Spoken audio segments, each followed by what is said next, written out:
Niggas wanna go and be about it, we gon' see about it up the pole, yeah. What it do with y'all, boys? Welcome back to another video. For today, I got another banger for y'all. It is titled HHH Just Ruined WWE's Future. LOL. It is a rant. This is coming from your boy Cjax. He always posts all these funny ass, hilarious ass rants that he does on his channel. So y'all be eating this up on the channel a lot. So I'm gonna make sure I keep getting these Cjax videos out for y'all. You guys know the routine, bro. Make sure you like, subscribe, you brand into the channel. Comment down below what you want to see on the next one, y'all.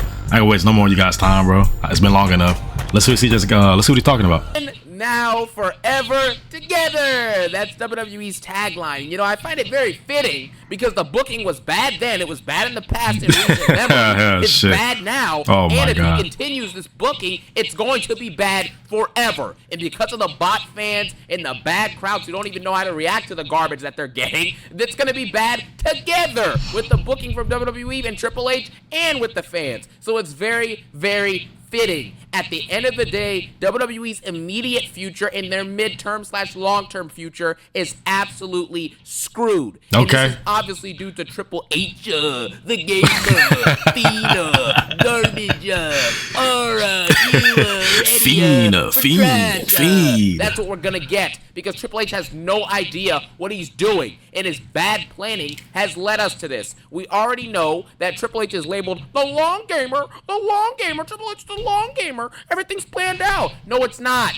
No, it isn't. And you know this. Now, for example, everyone last week was saying Braun Breaker and Seth Rollins versus Roman Reigns and CM Punk for Backlash. Well, guess what? They weren't on the show last night. Roman and Punk were not on the show. They were not on the show. And you also have to factor in that next week, right, when we get to Raw, we have, what, 5 or 6 days until Backlash? You're really going to have Roman Reigns and Punk show up on Monday, automatically be buddy-buddy again, and then after that, we're going to get a tag match 5 days later?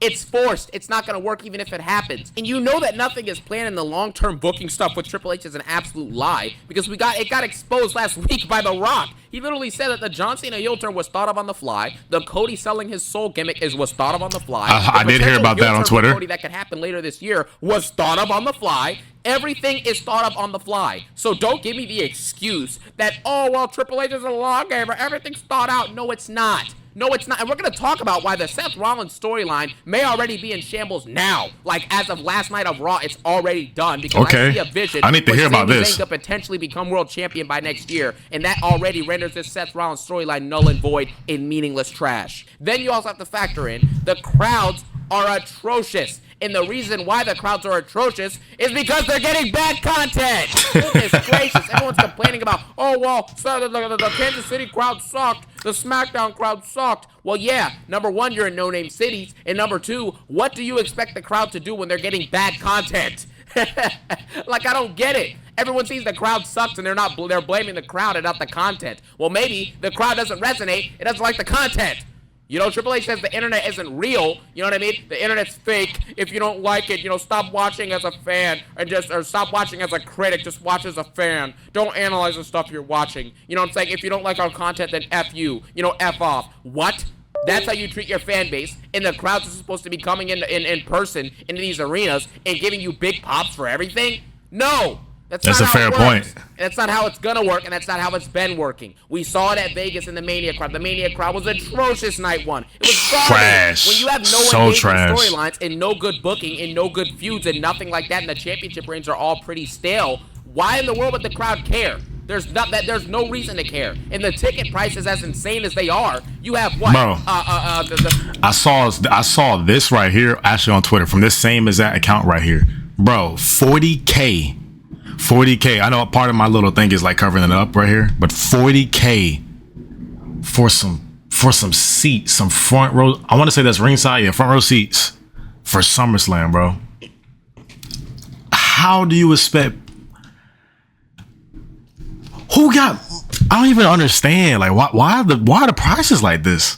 Or they're not even like this for WrestleMania. I don't think. That means, bro, if this is gonna be the ticket prices for from SummerSlam, bro, WrestleMania, you're gonna need at least $1 million. You need at least $1 million to sit ringside. Bro, if I'm paying 40K, bro, I better be able to touch everybody. I better be able to see every drip, every sweat. I better get backstage VIP access. I better get their phone numbers, like Jada Parker or something. I need all that. I need all of that, bro. 2 nights are around 40K. Really? $40,000 to watch nothing.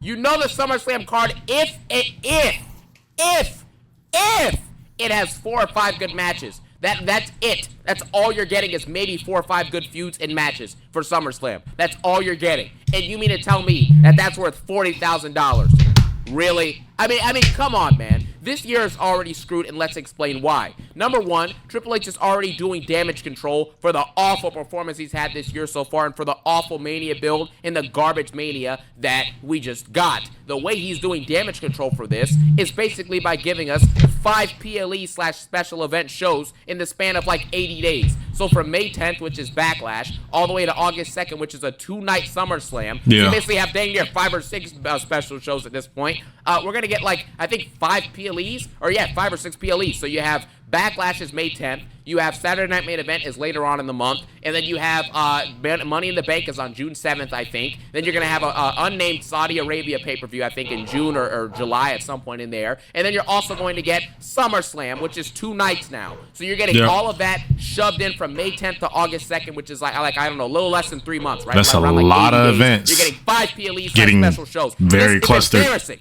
They're trying to shove in all these PLEs and special shows to make you forget about the garbage you're getting week to week. Just watch this episode, watch that episode, watch this episode in order to advance to the next one so you can go see the next PLE. That's basically what they're doing, and it's embarrassing. This means that we're going to get a bunch of PLEs and special event, whatever the heck you want to call Saturday Night Main Event. I'm just going to count it as a PLE even though it's a glorified house show. It's a special show they're doing, you know what I'm saying, on a weekend, so I'm counting it as one. This means we're probably going to get, what, 5 matches a card besides SummerSlam, which will likely have 7 matches or 6 matches each night. I'm about to say, and that's all you're getting, which means that if night you're one, getting night 5 two matches a card, which is obviously stupid, you cannot showcase enough talent or build good feuds or good title reigns that way. If I know I'm going to get 5 matches in a PLE, and one of the matches, for example, is going to be Gunther versus a ring announcer, and I know it's going to be stupid, then you also have meaningless matches that will be thrown on some of these cards, like Becky Lynch versus Lyra Valkyria. Yes, I like the promo segment they did last night on Raw, but there's no real reason to have this title match already happening, and there's no real reason, well, I guess there is kind of for Becky to turn out, she kind of explained it, but it's not a valid enough reason for this to be on a card. But again, you have Jey Uso and Logan Paul fighting. You got Pat McAfee and Gunther fighting. You got Becky Lynch and Lyra fighting. It's not enough. They're throwing stuff together because you have to meet these deadlines for these PLEs. And these matches are all going to be predictable. We know that the 2 world champions, Cena and Jey right now, are not going to lose their belts. They're definitely retaining. Anytime soon, no doubt. Until maybe SummerSlam at the earliest. Same thing with Tiffany Stratton and same thing with Io Sky. So if you have all these 5 match shows taking place, revolving doors, you know what I'm saying? A bunch of revolving doors, random feuds thrown together with short-term payoffs and short-term builds that are messy. You know not all of it's going to make sense. You know it's not really all going to connect. We know nothing of meaning is happening on these PLEs then until SummerSlam. How do y'all feel about like, because I remember like back in like 2016, 17, I want to say like 16 or 17, they used to do Raw and SmackDown. They had their own little like pay-per-views, and they used to do it back in the day for like the Ruthless Aggression area. The era. Like they had Backlash with SmackDown. They had certain shit for Raw, like No Mercy, and like it's stuff like that. I feel like when you got stuff like that, it really separates the storylines for each like show. So now you can really focus on stories on each show, and they can all be showcased at the same time. I liked it better when it was that way. Just something I thought I had. I liked it better when it was like that. We know it's not going to happen. If you have a show every 2 or 3 weeks, why in the world would you do anything groundbreaking or ground shaking on any of these shows? You may get a couple returns here and there, like Cody Rhodes will come back at some point soon, probably. You know what I'm saying? You'll have like a great match on a card or so, something like that. You know what I'm saying? And maybe you'll get a good feud or 2 here and there. But there's no time to build these feuds because every 3 weeks you have to do a short-term build and throw some stuff together to fit a match card quota for the PLEs. That's all you have. So just like last summer, where it was messy. Wow, I forgot all about this match. Cody Rhodes were having awful world championship reigns. We're likely going to get the same thing. The only saving grace is that Cena will be there, you know what I'm saying, semi-consistently this summer, so that will give some intrigue and some hype as to what he's doing specifically. But outside of him, it's going to be a bunch of thrown together, non-creative, predictable, poorly booked storylines for the most part. You will get at least 1 or 2 or maybe 3 good storylines out of the $55 billion they throw at us over the next couple months, but it's not enough. And it's not good enough quality. And it basically renders Raw and SmackDown week to week are going to be meaningless for the next like month or 2 at this point. Because it's just going to be thrown together stories to fit the next 3 weeks PLE. And the next 3 weeks PLE. And then 3 weeks later get another PLE. It's just going to be thrown together for nothing. Nothing. We get Backlash next weekend, and then 2 weeks later we have Saturday Night Main Event, and then 2 weeks later we have Money in the Bank. That is a lot. How in the world are you going to book anything engaging that has mid to long-term staying value in that span?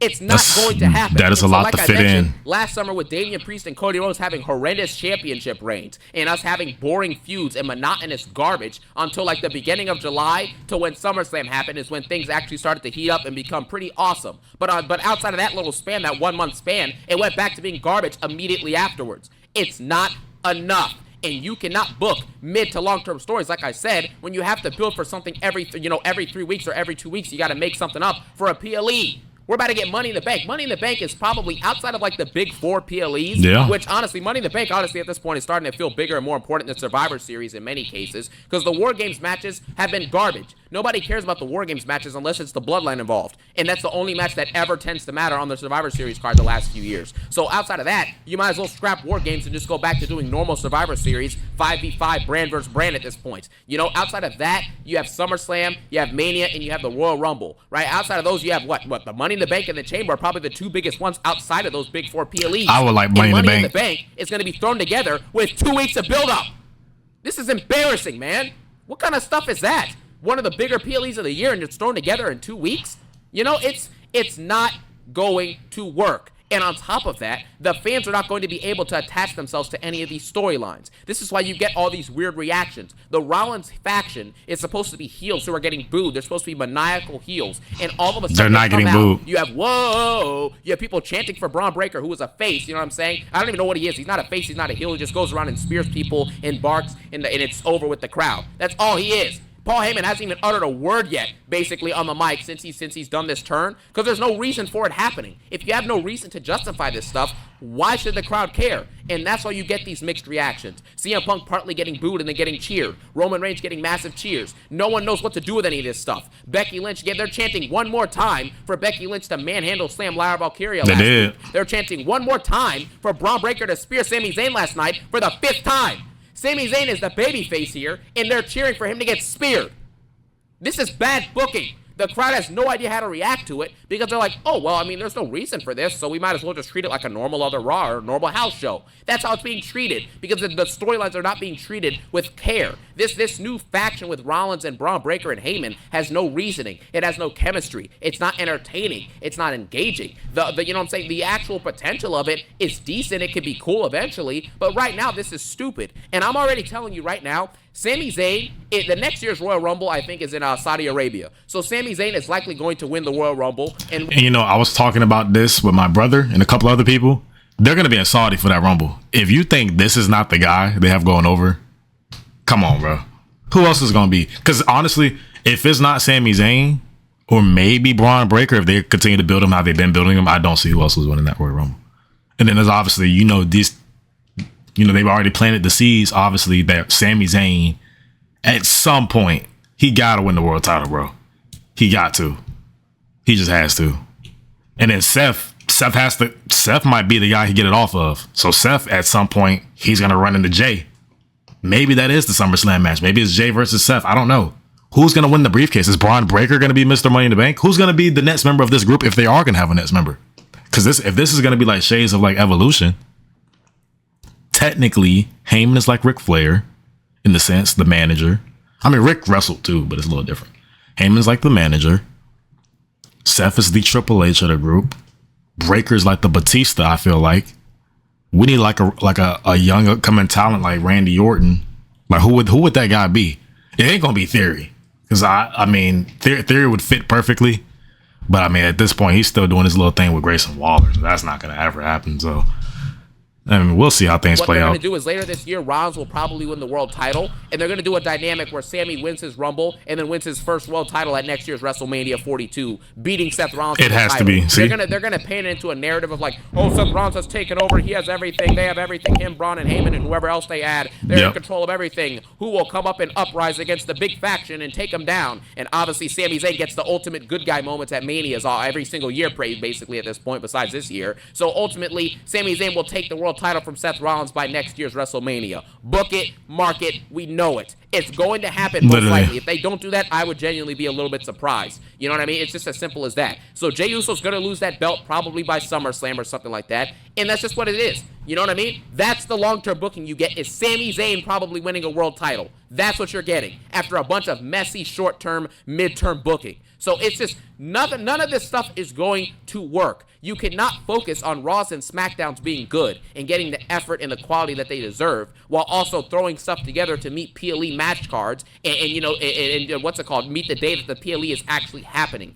It's happening, it's getting very messy, and everyone knows it. This is going to be a repeat of last summer, but arguably much worse. Because even though John Cena is arguably already a better WWE champion at this point, if you compare the point where he is at now, where Cody was at, a few weeks after WrestleMania last year, he's already more interesting, he's already more engaging, and you're already more hyped to see what he does than you were to see what Cody does. And it's as simple as that. But he's a semi-part-timer at this point, so he's not going to be there pretty much consistently. He may when Cody won the title, like last year's Mania at WrestleMania 40, like at that point he finished the story.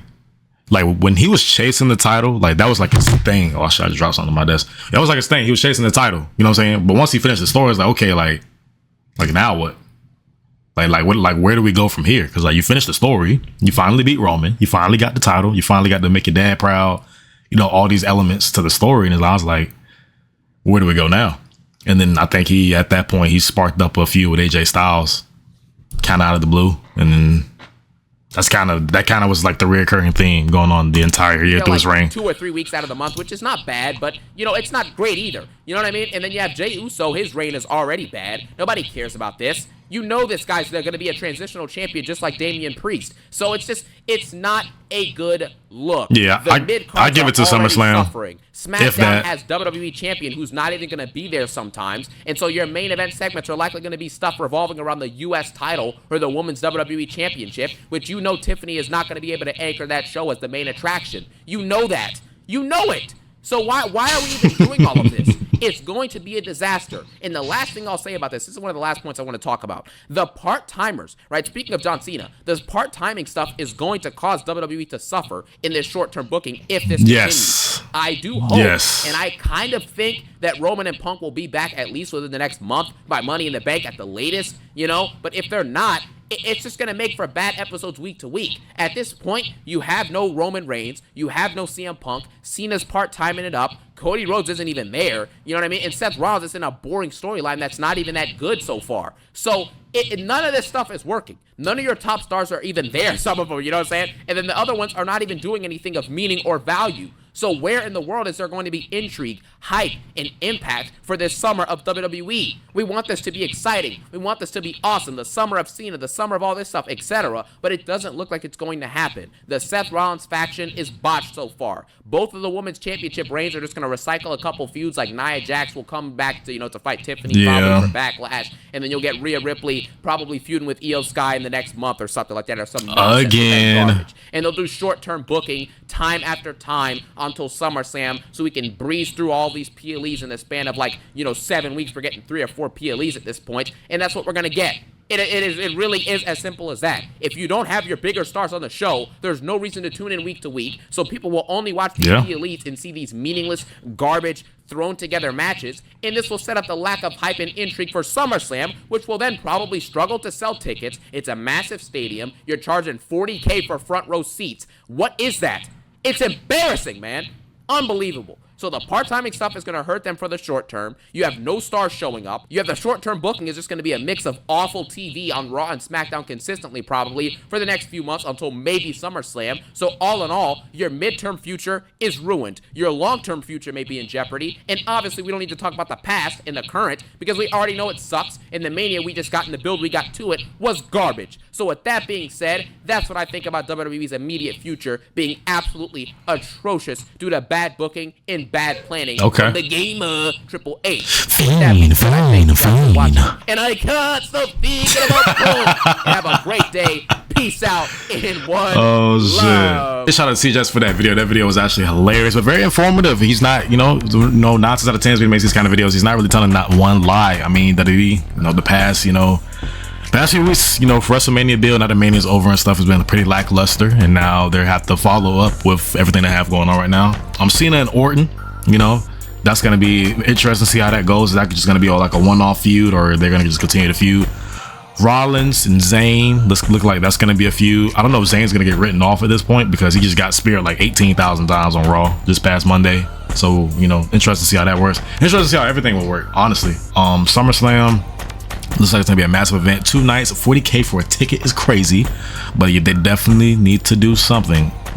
They got to do something impactful. We got 2 nights. We got a lot of matches. We got a lot of stories to tell. However, we got a lot of PLEs in the process that are kind of clustered together. So we kind of got to get these stories under control with all these part-timers, and we'll see, honestly, we'll see what they do. We'll see what they do, honestly.